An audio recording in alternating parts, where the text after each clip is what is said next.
구약의 교회가 율법을 지켜 구원을 받았다. 사실은 율법을 지킨다고 구원을 받는 건 아닙니다. 왜냐하면 율법을 지키는 것이 죄를 없이 하지 못하거든요. 다만 율법을 지키고 그들이 희생의 제사를 지낼 때 하나님께서 그들의 죄를 눈 감아 주시듯이 넘어가 주시는 거죠. 유월절에 예가 그렇습니다. 피를 바르면 그 집을 넘어가듯이 하나님께서 그 피제사를 지내는 백성들을 넘어가 주었고, 그것을 몸에 새긴 것 중에 하나가 할례라는 이식이었습니다. 이스라엘 남자들이 어려서 할례를 행하여 그들이 하나님 앞에 속하였다는 것을 증거합니다.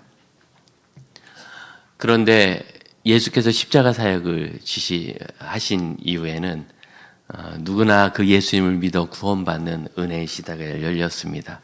그럼 여러분, 우리가 딱 생각하기에도 할례를 행하고 율법을 지키고 안식일을 지키는 사람들이 부활의 날인 주일을 지키고 율법이 아니라 복음을 따라 행하고 의무의 율법이 아니라 하나님을 기쁘시게 섬기는 하나님의 자녀가 되는 것으로 바뀌는 그 지점은 굉장히 큰 변화지요.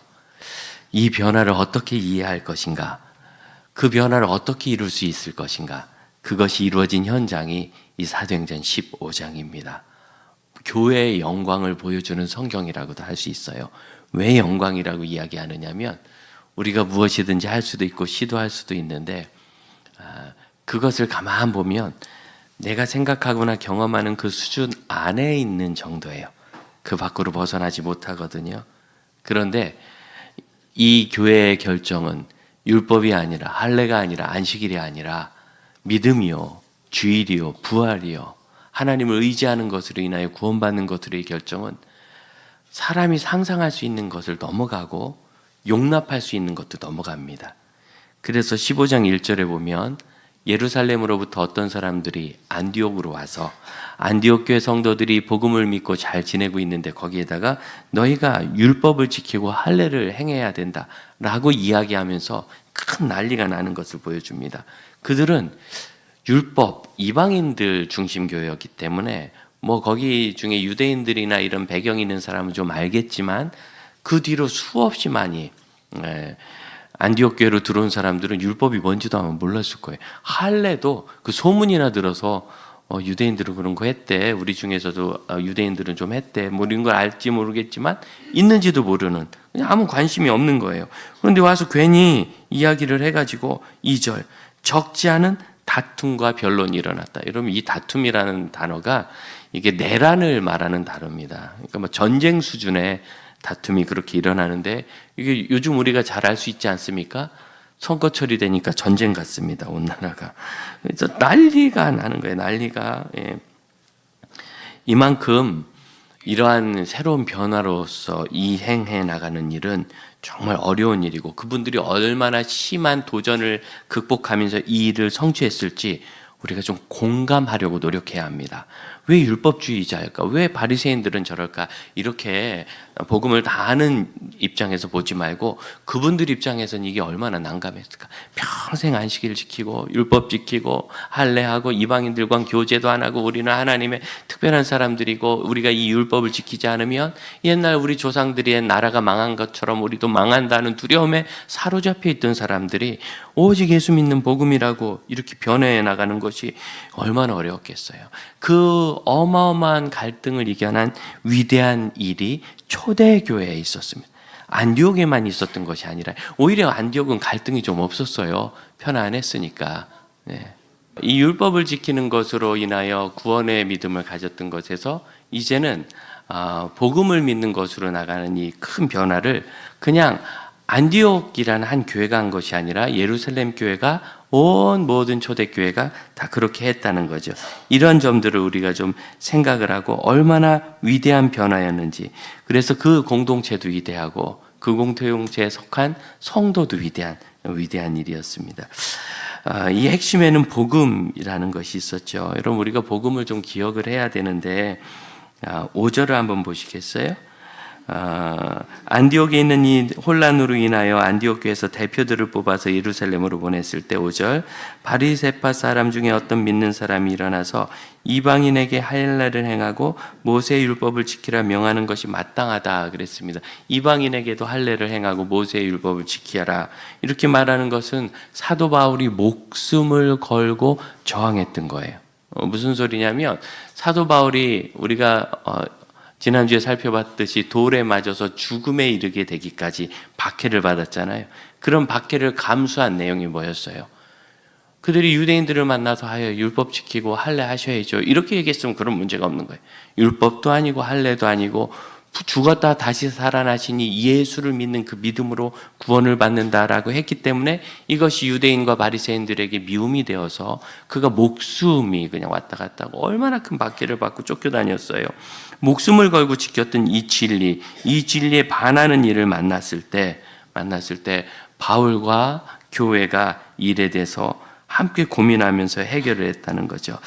여러분, 변화 성숙의 이행이 이렇게 어렵다는 걸 생각하고 우리가 우리 자신을 좀 잘 돌아봐야 됩니다. 변화 어렵고 성숙 어렵습니다. 나는 변화를 얼마든지 받아들인다는 착각에서 우리가 벗어나야 되고 나는 계속 성숙을 사모하고 성장해 나가고 있다는 착각에서 우리가 좀 벗어나야 됩니다. 우리는 모두가 다 어렵습니다. 지금 이 어려워하는 사람들이 누구예요?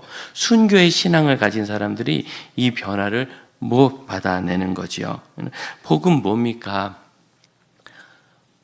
이전에는 내 공로나 내가 하는 어떤 선행이나 종교적 행위로 하나님 앞에 만족함을 얻어 구원을 받는다고 믿었는데 이후로는 그 일이 나에게서 온 것이 아니요 오직 예수 그리스도를 믿는 믿음으로 구원받는다는, 참 어떻게 생각하면 힘을 주고 있던 힘을 빼는 거거든요.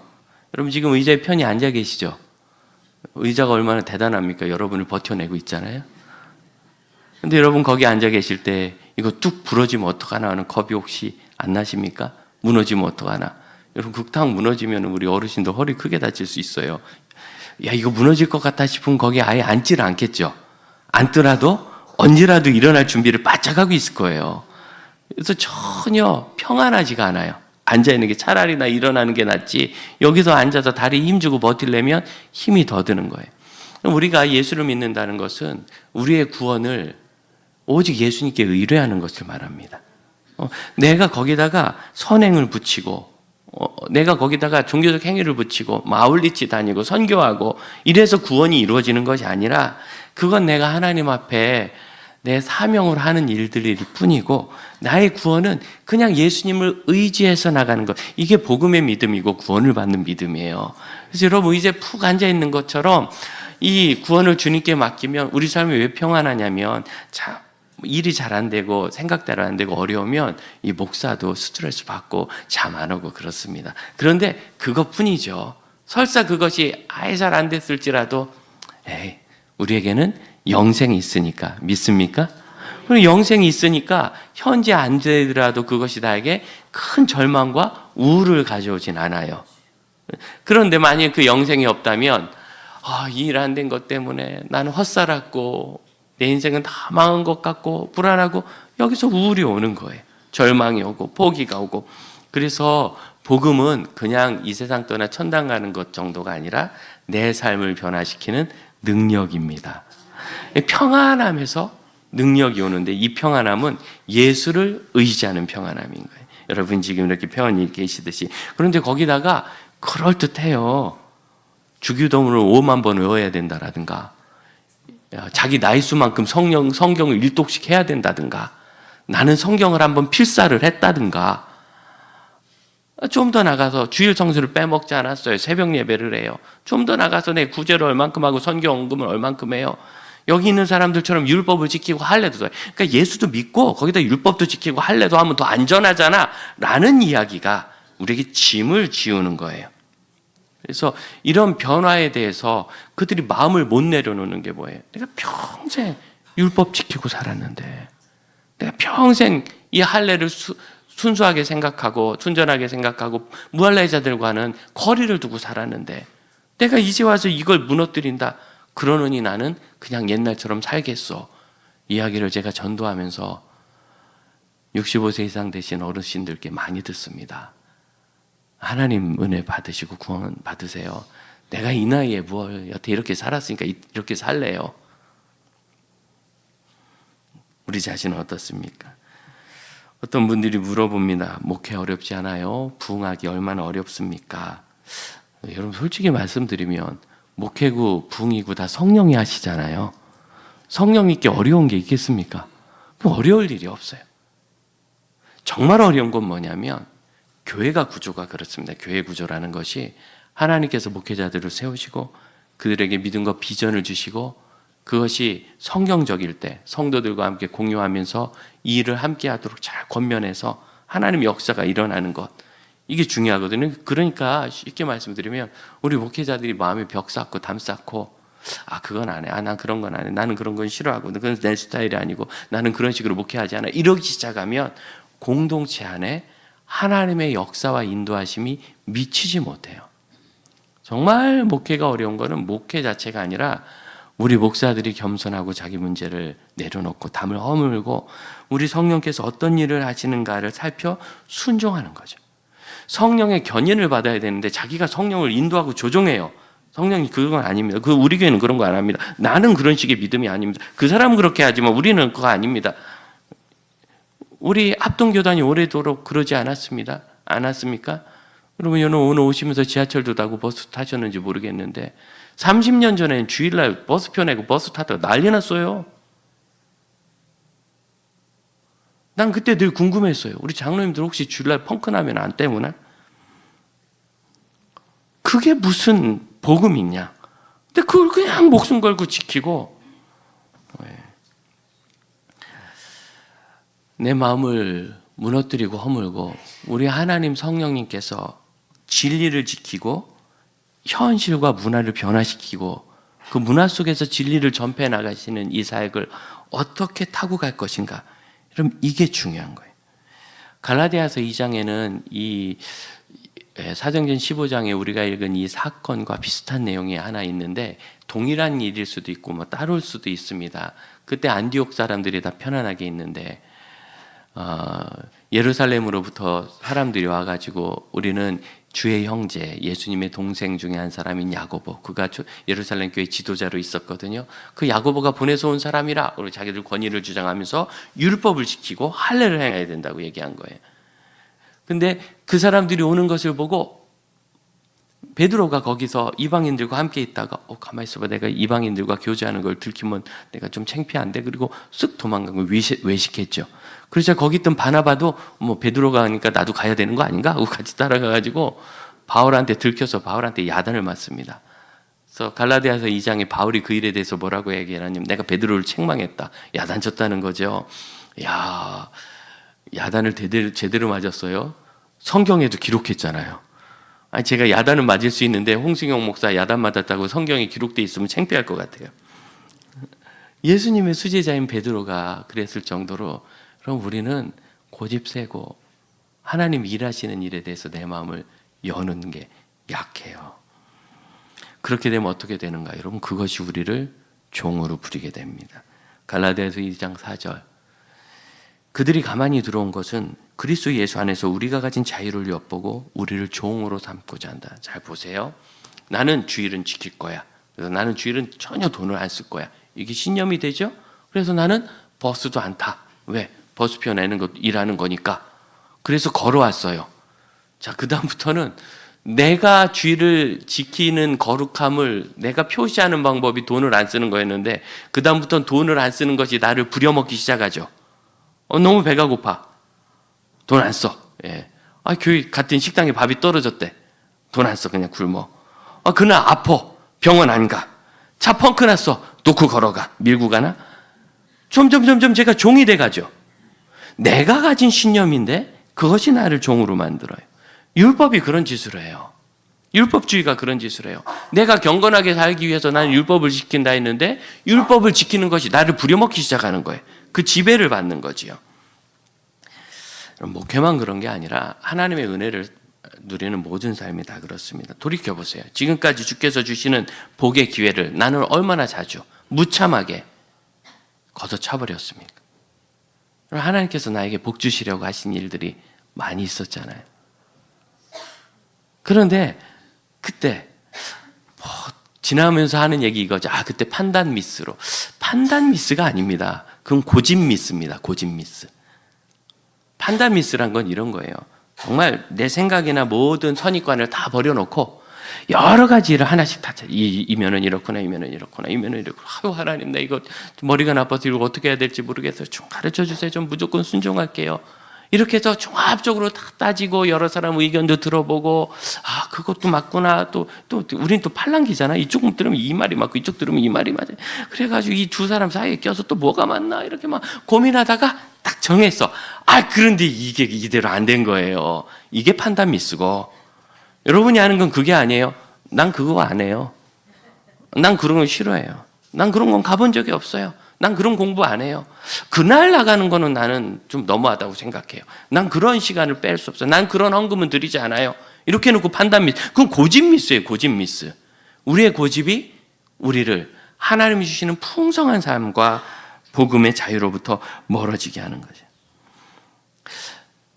개인적으로 예수님을 믿고 나서부터 지금까지 일단은 이게 중요한 것 같아요. 제 삶에 아무런 아름다운 게 없으니까 제 자신을 내려놓고 포기하는 게 너무 쉬워요. 가진 게 있어야 지키지. 가진 것도 없고 이룬 것도 없고 해본 것도 없고 말썽만 부리고, 제가 그렇게 안 생겼죠. 하나님의 역사라니까요. 그러니까 뭐든지 내려놓고 포기하는 게 너무 쉬워요. 그리고 그 일이 지금까지도 저는 계속 그런 삶을 살아왔고 지금도 살고 있습니다. 주님께 쓰임받고 싶은 소망이 지금도 늘 있고, 여러분 주보에 이거 사실 별거 아닌 것 같은데요, 성경 공부 과정을 우리 전도사님이 주보를 요새 잘 만듭니다. 이렇게 만들어 왔는데 뭔가 제 마음에 만족감이 없어요. 한 2년 전부터 이 광고 스타일이 마음에 안 들었었어요.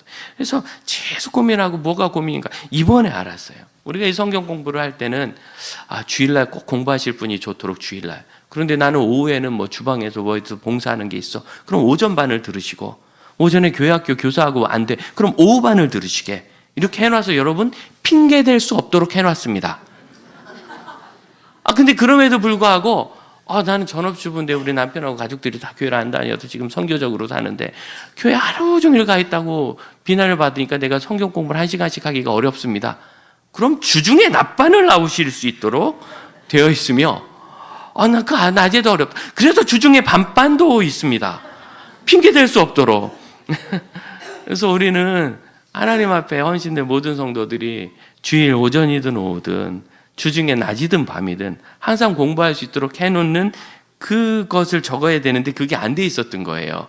원래 우리가 그렇게 셋업을 했었거든요. 그래서 그것들 좀 회복합시다 하고 했더니 제 속이 다 얼마나 시원한지, 여러분 핑계 댈 수 없는 여러분의 표정을 보니까 가관입니다. 너무 제가 마음이 기쁘고 속이 시원합니다. 이런 거죠. 그러니까 우리가 더 잘할 수 있는 부분이 있을까? 내가 주님을 섬겨서 더 할 수 있는 부분이 있을까? 나는 그냥 이게 다 했어. 이게 내가 전부야. 라고 생각해 본 적이 저는 없어요. 그리고 앞으로도 그런 사람으로 살고 싶습니다. 늘 순종이 제 소원이고 간절합니다. 간절해요. 여러분 이게 복음의 삶이에요. 복음은 예수께서 우리에게 목숨을 주고 이루셔서 우리의 구세주가 되셨을 뿐만 아니라 우리의 로드, 주님이 되신 일. 그분이 주님이고, 이 예수 당시의 사람들에게는 그분이 로드라는, 큐리오라고 하는데, 이 큐리오스라는 이 뜻은 나는 그분의 둘러스, 종이란 뜻이에요. 나는 주님을 섬기는 게 복음 안에 있는 진짜 자유예요. 일본에 한 경건했던 사람이 어려서 일본에 있는 그 수많은 신들을 늘 섬기면서 신들에게 치대서 살다가 청소년기에 예수를 만나고 나니까 예수님 한 분만 섬기면 되잖아요. 너무 자유로운 거예요. 그런데 여러분 그 예수님은 우리를 완전한 삶과 평안으로 이끄시잖아요. 예수님께 순종하면 순종할수록 평안하고 안전하고 좋고 더 많은 일들을 해낼 수 있다는 걸 깨닫게 됐어요. 그분이 지금도 일본에선 성자로 추앙을 받습니다. 우리가 생각하면 어떻게 그렇게 헌신적으로 살았을까 싶지만 예수님을 섬기니까 그 일이 너무 행복하고 자유로웠던 거지요. 여러분 이것이 복음의 삶입니다. 우리 교회가 금요일 날 기도하는데 늘 말씀드리지만 우리 교회 영성의 핵심은 금요 기도에 있습니다. 모든 성도들은 일주일에 한 번은 주 앞에 부르짖어 기도도 하고 부르짖어 찬양도 하고 하나님 앞에 울기도 하고 웃기도 하고 눕기도 하고 일어나기도 하고 앉기도 하고 무릎도 꿇어야 합니다. 하나님 앞에 내 믿음을 표현하고 하나님의 은혜를 받아 누리는 일이 누구에게나 필요해요. 그런데 아직 한 번도 안 오신 분들은 좀 너무한 것 같아요. 왜? 난 금요일은 안 나가요. 금요일 밤에는. 옛날에는 하는 거지 요새도 하는 겁니까? 그러면 그 시간을 통하여 하나님께서 우리에게 줄 수 있는 은혜가 그만큼 제한되는 거예요. 그러니까 애들한테 당근 안 먹는다고 야단 칠 것도 없어요. 여러분 그거 안 먹는 거 있잖아요. 안 하는 거.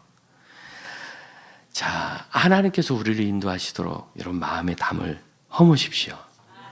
예루살렘 교회는 기절할 일입니다. 거기 있는 사람들은 순교의 신앙을 가진 분들이거든요. 스데반의 순교 이후, 야고보의 순교 이후 아직도 버티고 있는 사람들이에요. 난 여기서 죽겠다. 그런 정말 예수를 위하여 목숨을 바친 사람들이 지금 이방인들이 예수를 믿었는데 율법 필요 없다, 할례 필요 없다.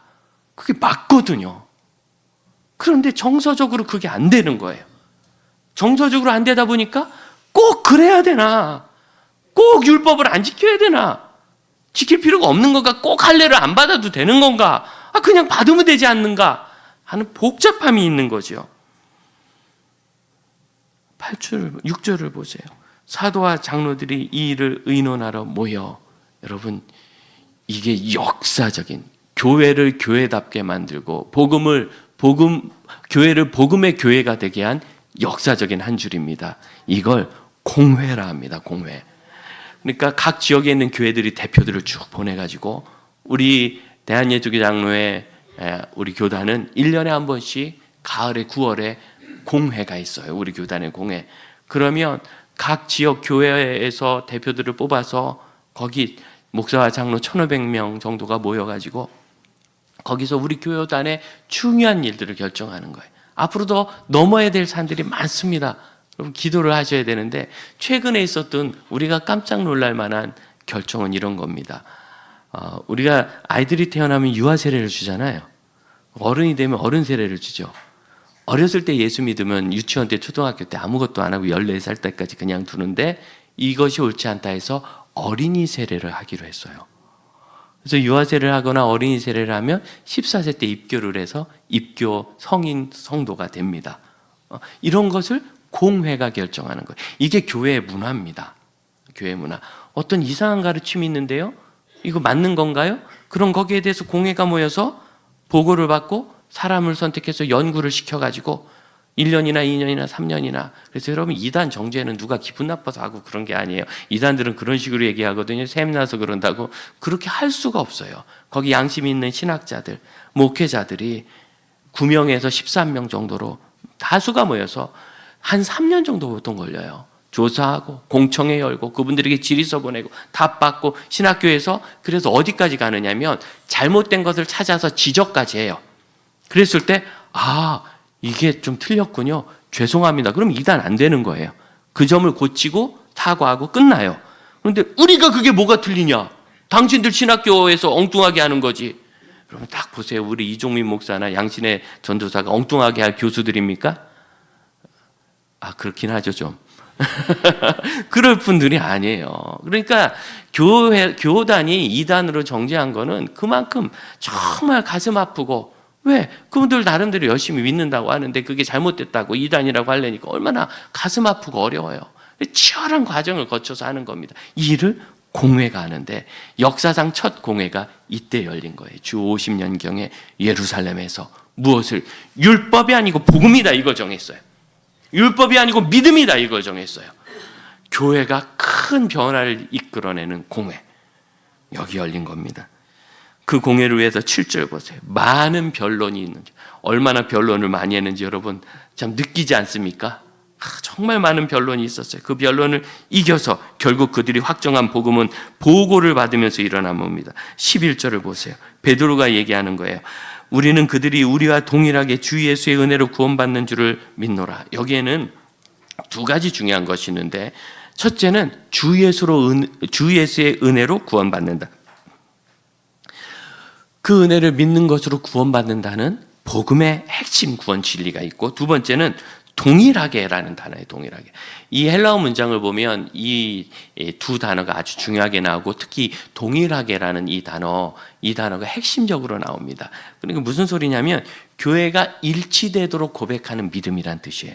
일치되도록 고백하는 믿음, 이게 공회입니다. 그러니까 여러분, 교회는요, 모든 것이 다 똑같은 사람들이 아니에요. 모든 것이 다 똑같지 않고 각자 생각하는 게 달라요. 아울리치 가시는 분들을 보면 여러분 참 부럽습니다.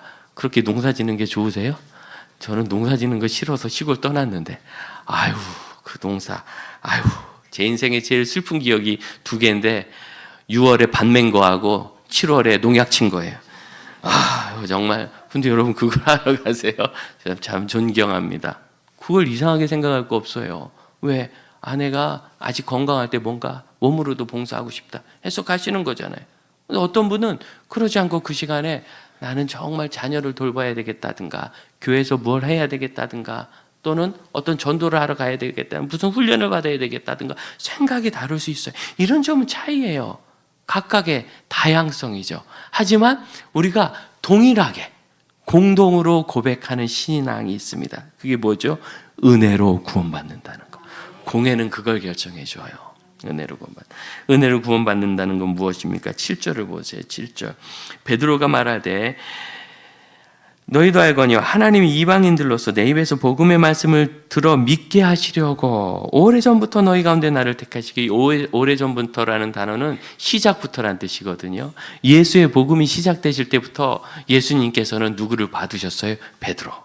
왜? 너무너무 마음을 오픈 잘해요. 주님이 부르실 때.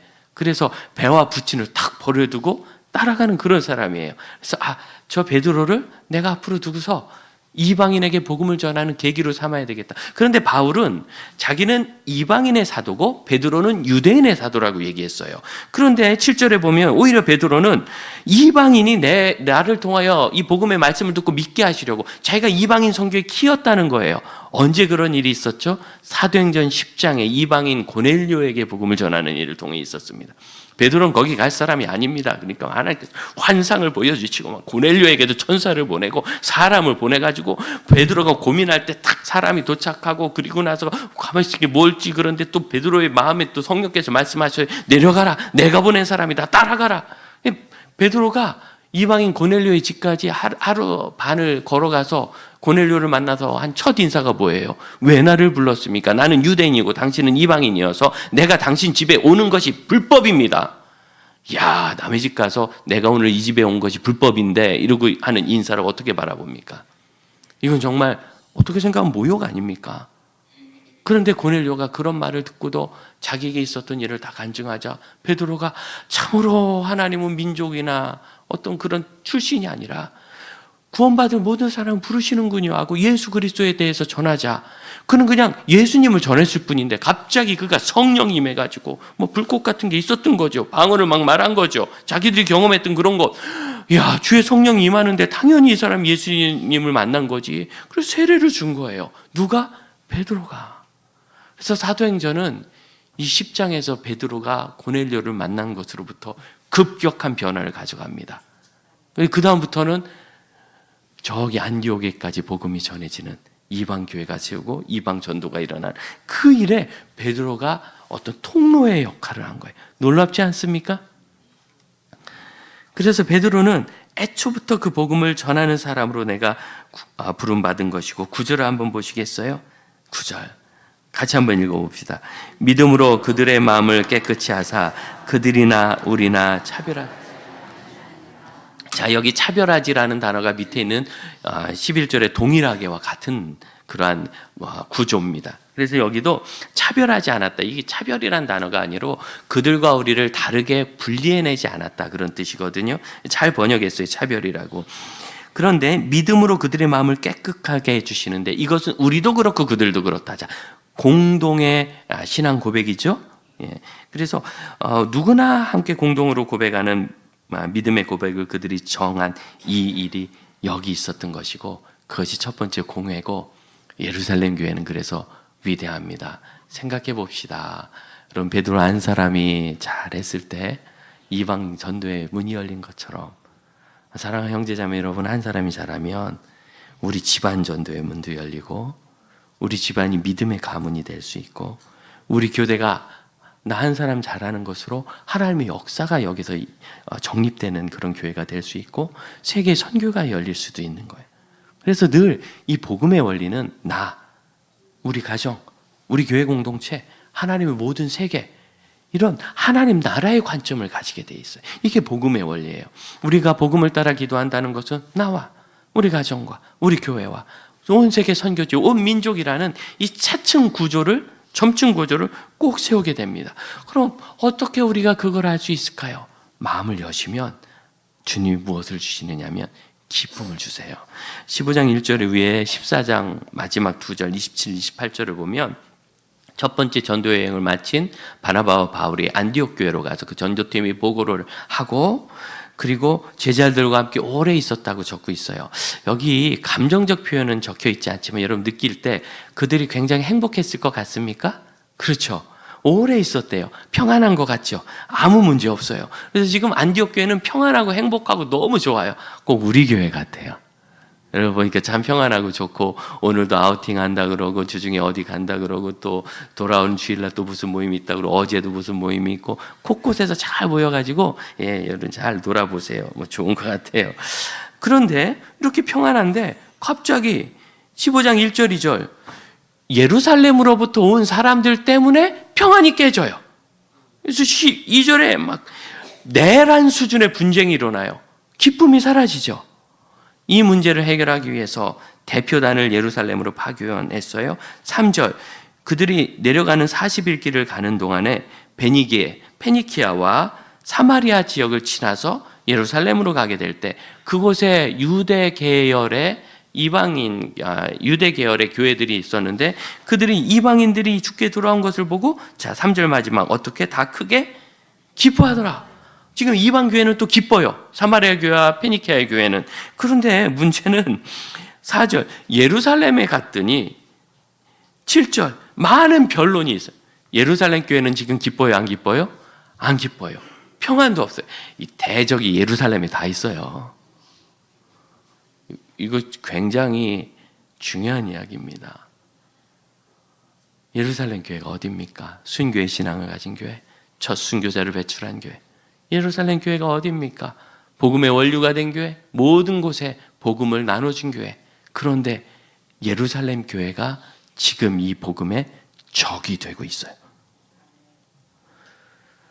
예루살렘 교회의 위대함은 뭐냐면, 그것을 그냥 두지 않고 오랫동안 논의한 끝에 성경적인 결론을 낸 거예요. 어떻게? 7절, 베드로가 자기 간증을 시작해요. 그러자 12절 보세요. 온 무리가 가만히 있어. 베드로의 얘기를 들으니까 아, 맞구나. 어떤 거예요? 하나님께서 이렇게 복음을 우리에게 주시고 이방 전도를 시작하셨구나. 깨달아졌어요. 조용해요. 그러자 이제 바나바와 바울이 12절 하반절, 하나님께서 자기들로 말미암아 이방인 중에서 행하신 표적과 기사, 기적들, 이 복음이 사실이라고 보여주는 기적들.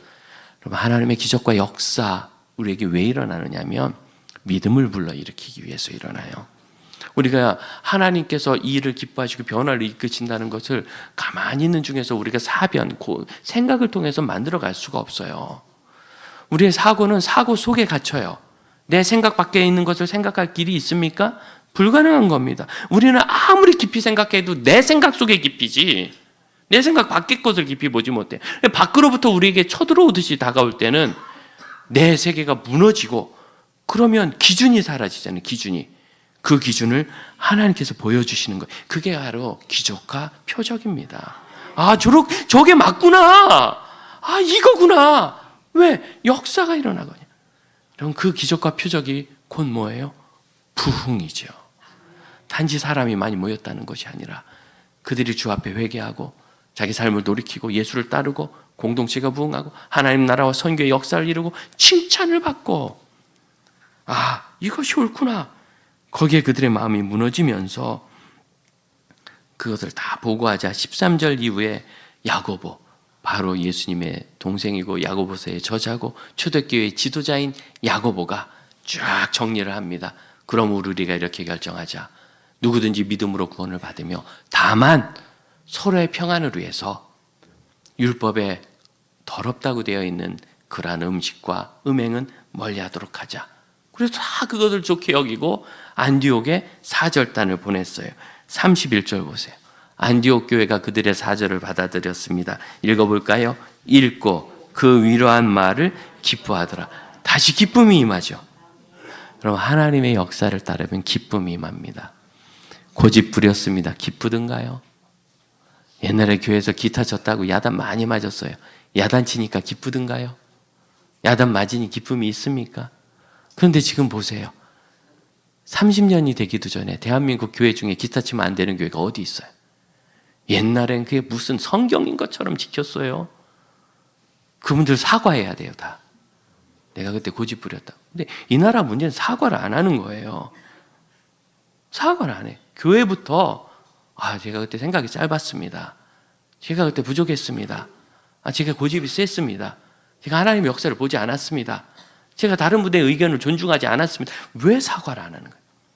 그러니까 늘 교회에 오면 평안이 없어요. 잘 보세요. 예루살렘 교회가 바꾸죠.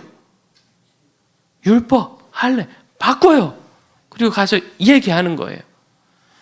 이런 것을 통하여 교회는 위대해집니다. 그러면 사랑하는 형제자매 여러분, 위대한 교회, 위대한 성도가 되십시오. 우리 하나님 역사하시는 걸 만나면 우리에게 참된 기쁨이 있다는 걸 믿으시기 바랍니다. 우리가 그런 개인 교회가 됩시다. 우리 공동체가 그렇게 됩시다. 두 가지 측면이에요.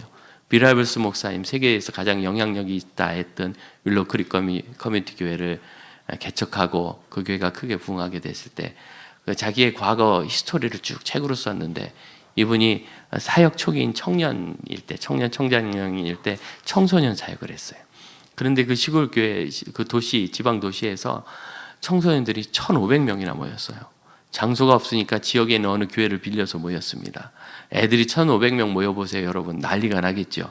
그 중에 청소년들이 모이면 아이들 중에도 은근히 센 척하는 애들이 좀 있고, 그리고 아주 심한 장난을 치면서 자기 존재감을 드러내는 애도 있고, 그리고 뭔가 이렇게 시니컬한 애들도 있고, 그런 거예요. 그런 애들이 1,500명 중에 10%, 150명만 있어도 그 교회는 뒤집어지는 겁니다. 그래가지고 우리는 뭐 오르간도 좀 작은데 그 비싼 오르간 막 올라가지고 오르간 망가뜨리고, 화장실 엉망으로 만들고, 막 어떤 벽에다 지네 집에서 하는 대로 낙서해놓고, 그래도 우리 카페 가면 아직도 낙서가 있는 거예요. 막 난리가 난 거죠.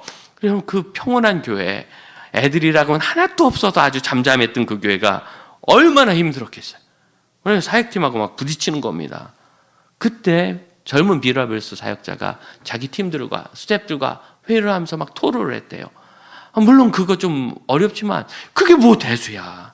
지금 아이들이 이렇게 모이고 여기 무슨 역사가 일어나는지를 왜 보지 않느냐고 토론을 했다는 거예요. 그런데 나중에 자기가 이제 윌로우 크릭 교회를 개척하고 교회가 좀 부흥하고 안정이 되니까 그때 교인들이 진짜 힘들었겠다 이렇게 생각나는 거예요. 얼마나 힘들었을까. 그리고서 이 젊었던 사역자가 지금은 원숙한 사역자가 돼서 뭐라고 쓰느냐면, 그때 우리가 그러지 않았어야 된다. 오르간을 망가뜨리지 않아도, 화장실을 망치지 않아도, 벽에 낙서를 하지 않아도 사역할 수 있는 방법이 얼마든지 있는데 너무 치댔던 것이다. 이게 뭐죠? 대립이에요. 대화를 하고 공감을 해야 되는데 대립. 무조건 이게 옳다, 이게 하나님의 역사다. 우리는 이 두 가지를 다 보아야 합니다. 안디옥 교회가 위대한 건 뭐죠?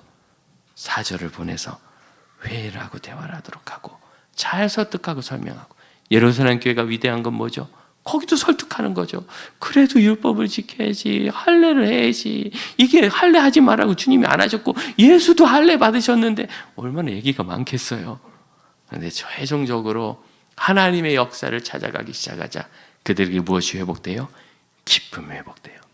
그럼 하나님이 일하시는 걸 찾아가면 기쁨이 있습니다. 우리와 우리 교회와 여러분의 가정에 하나님의 일이 드러나시길 원합니다. 우리 자리에서 일어나십시오. 찬양합시다. 우리 개인이, 우리 가정이, 우리 교회가, 우리 하나님을 바라보는 믿음의 교회가 다 되기를 원합니다.